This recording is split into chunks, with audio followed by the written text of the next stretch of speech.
کہیں پانی کم تو کہیں بے حسی کا سمندر، لاپرواہی کا نتیجہ اور آنسوؤں کا دریا۔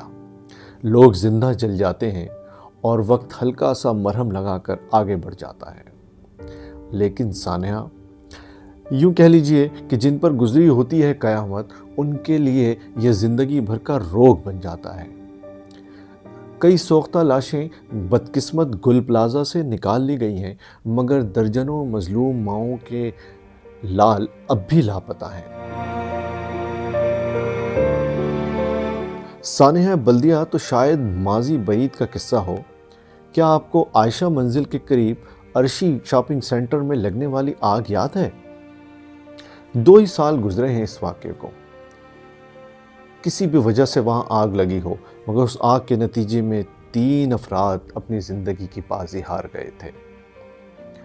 فلاں حکمران نے نوٹس لے لیا، فلاں نے دورہ کیا، فلاں نے تحقیقات کا حکم دے دیا اور فلاں نے مقدمہ درج کرنے کا حکم دے دیا۔ ایسے کئی بیانات آپ نے سنے ہوں گے۔ جی ہاں، ایسے کئی بیانات آئے، تحقیقات ہوئیں اور یہ ساری تحقیقات اور سارا واقعہ ان 3 لاشوں کے ساتھ دفن ہو گیا۔ چلیں اس سے کچھ دن پہلے کی بات کرتے ہیں۔ آر جے مال آپ کو یاد ہے؟ جی ہاں، راشد منہاس روڈ پر واقع آر جے مال میں چند ہی روز قبل آگ لگی تھی، یعنی عرشی شاپنگ سینٹرز کے واقعے سے کوئی 10-12 روز پہلے۔ جی ہاں، 11 افراد اپنی زندگی کی بازی ہار گئے تھے۔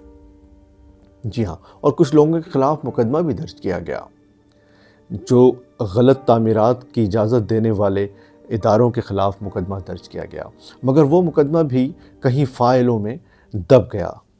بلدیہ کی فیکٹری میں جب آگ لگی تو پتہ چلا کہ انسپیکشن کے ادارے بھی موجود ہیں، لیبر ڈپارٹمنٹ کی الگ ذمہ داریاں ہیں، ایس بی سی اے کی الگ ذمہ داریاں ہیں، اور کئی ادارے ہیں جن کی ذمہ داریاں ہیں کہ وہ جا کر ان فیکٹریوں میں، ان کمرشل عمارتوں میں جا کر جائزہ لیں کہ یہاں پر ایمرجنسی ایگزٹ موجود ہے یا نہیں، اور آگ بجھانے کے آلات موجود ہیں یا نہیں، اور اگر کسی بھی طرح کوئی حادثہ ہو جاتا ہے اس سے نمٹنے کے لیے اقدامات کیے گئے ہیں یا نہیں۔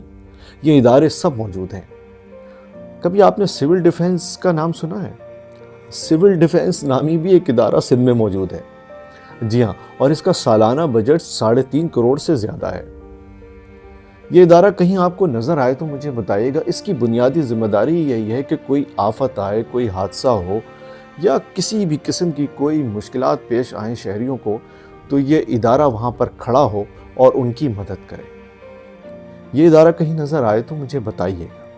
دنیا کے 5 بڑے شہروں میں شمار ہونے والا کراچی نوحہ کناں ہے، اور کیوں نہ ہو، غلطی ایک بار ہوتی ہے، لیکن بار بار وہی غلطی دہرانے سے یہ مجرمانہ غفلت بن جاتی ہے۔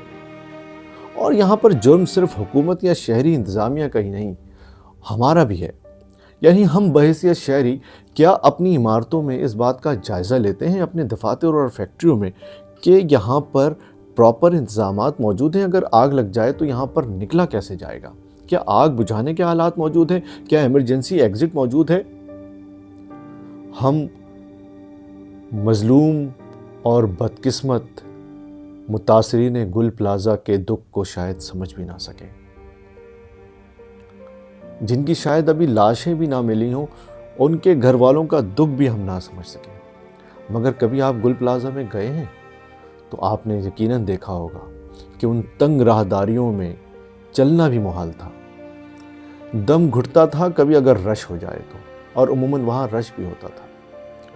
یہ ایک ایسی عمارت تھی جہاں پہ کراچی کی شاید 80% لڑکیوں کا جہیز آدھے سے زیادہ مل جایا کرتا تھا۔ امپورٹڈ کراکری سے لے کر کپڑے اور قالین سے لے کر بہترین ڈیکوریشن آئٹمز، سب کچھ تو ملتا تھا یہاں۔ مگر سینکڑوں دکانداروں یا پھر ان کی یونین نے کبھی اس بات کا جائزہ کیوں نہ لیا کہ اگر یہاں کبھی خدا نخواستہ کوئی حادثہ رونما ہو جائے تو اس سے کیسے نمٹا جائے گا؟